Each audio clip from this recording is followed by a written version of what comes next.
আমরা দিবা একজনের 4টা করে ভোট, 2টা দিবা চিহ্নে, একটা দিবা আনোয়ার চিহ্নে, একটা দিবা আতারা চিহ্নে। একজনের 4টা করে দিব। জেলা পরিষদ হলো অঞ্জনা নন্দী, আর আমাদের হলো মুতা কেন্দ্রীয় হলো গিয়া আর 52 হলো গিয়া কংগ্রেসের কেন্দ্রীয়। আর পঞ্চায়েত সমিতি কেন্দ্রীয় আইসেন আর দুলাল দাসের ভোট, 4টা ভোট। কতটা মন রাখো, তোমার শ্বশুর হইল গিয়া 70 বছর হয়ে গেল, পুরানা বাসিন্দার জন্ম থেকে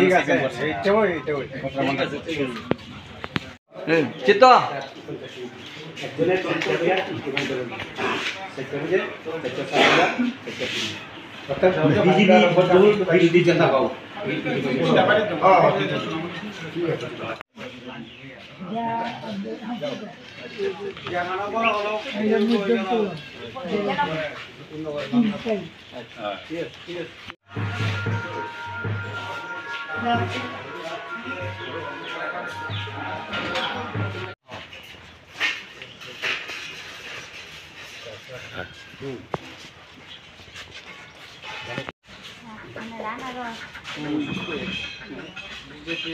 সিম্বল বাড়ে, সব সিম্বল এখানে আমরা কংগ্রেস সিপিএম মোতা 3 দলের থেকে আমরা দাঁড়াইছি। এবার পঞ্চায়েতটা গঠন করবার লাগবে। এই মোতার চিহ্ন আনারস, তাই নিলে আমাদের মোতা কেন্দ্রিক। আর কংগ্রেসের পঞ্চায়েত সমিতি লোক দুলালের বউ, আপনার চিহ্ন। জেলা পরিষদ হলো আমাদের অঞ্জনা নন্দী এলাকায় চিহ্ন। 2টা থাকবো চিহ্ন, একটা মোতা আনার চিহ্ন, একটা আপনার চিহ্ন। কংগ্রেস এবং মোতা এবং সিপিএমের পক্ষ থেকে আমরা 3 স্তর পঞ্চায়েতের নির্বাচনে প্রচারে বেরিয়েছি। যেই দীর্ঘ এই 5 বছর 7 বছর ধরে যে বিজেপি শাসনে মানুষ দখল হয়ে দাঁড়াইছে, এর জন্য মানুষ খুব ক্ষুব্ধ।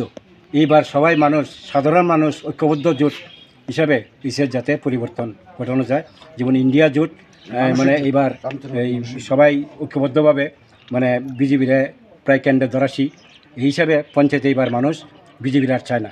এবার কংগ্রেস মোতা সিপিএমের নেতৃত্বে এবার পঞ্চায়েত গঠন করতে মানুষ ঐক্যবদ্ধ হয়েছেন। এর জন্য আমরা মানুষের জোট, মানুষকে নিয়ে আমরা পঞ্চায়েত গঠন করতে সক্ষম, এটা আমাদের আশাবাদী। আজকে ডোর টু ডোর প্রচারে বেরিয়ে আপনি কীরকম সাড়া পাচ্ছেন? মোটামুটি 100%। আপনার প্রার্থীদের জয়ী বিষয়ে আপনি কি বলবেন? বিষয় হলো আমাদের এখানে যে 7 নম্বর ওয়ার্ডে এবং 1 নম্বর ওয়ার্ডে যে 4টা ক্যান্ডিডেট আছে, এটা আমরা নিশ্চিন্ত 4টা আমরা জিতবো। এবং এই উপরে এখানে 4টা সিট আছে মোতা এই ক্যান্ডিডেট, এরাও 4টার মধ্যে 3টা তো মানে একদম বিনা প্রতিদ্বন্দ্বী জিতে রয়েছে। আর 7টা আমরা 100% আমরা জিতবো, এতে কোনো সন্দেহ নাই। সব দিবা। আর একটা হলো গিয়া এই ওই যে আপনার মোতা ক্যান্ডিডেট আনোয়ার চিহ্নে, আর একটা হলো আতার চিহ্ন। আমরা বিজেপি বিরোধী মোতা কংগ্রেস 3 দলে আমরা শান্তি